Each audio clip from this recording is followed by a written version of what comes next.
Does China owe Britain billions of pounds from its botched reaction to the coronavirus pandemic? How should Britain respond to China in a post-coronavirus world? These are important questions for the West to answer moving forward, with debate already underway as to what the response should be to Beijing. Matthew Henderson of the Henry Jackson Society believes that China should pay the West for its alleged breaking of international treaties, and with his peers, he has released a report saying so. I start off by asking him how much he believes China owes the West. Our report recognises that the damage already caused is just the start, but you have to start somewhere.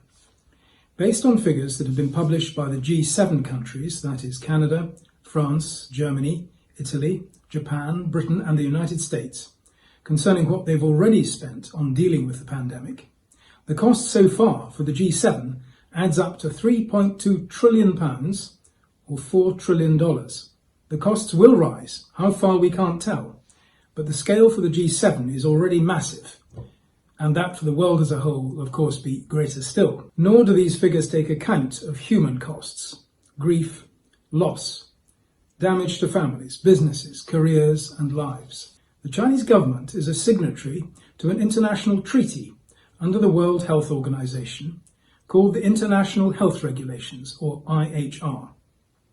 These were strengthened and rewritten in 2005 after the SARS epidemic, which broke out in China and which the Chinese Communist Party tried to hush up. It rather appears as if no lessons have been learnt and that they have done the same again. They failed to report details of the outbreak on time, accurately and fully. They destroyed samples and evidence. They silenced local experts and closed down research facilities where vital work was being done. They denied the World Health Organization early access to sites, and they peddled lies instead. And even worse, they continue to conceal vital information on the nature of the outbreak, which the rest of the world needs to understand what we are facing and to plan our own responses.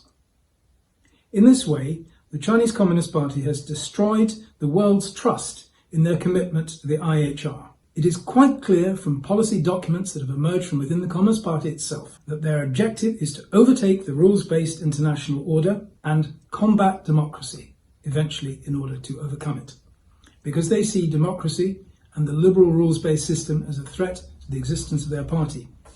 Having done that, we must work out the dangers we are already in as a result of these years of naivety and over-optimism. We have allowed during that time the penetration of our economy, our financial services, property market, key national infrastructure and centres of excellence in intellectual property and research and development. We need first to organise effective defences against all of these harms and then build a bilateral policy that is able to balance harms and gains effectively. This can only be done in full lockstep with our free world allies, especially the United States and the Commonwealth, but also all friends and allies overseas who are facing a common threat.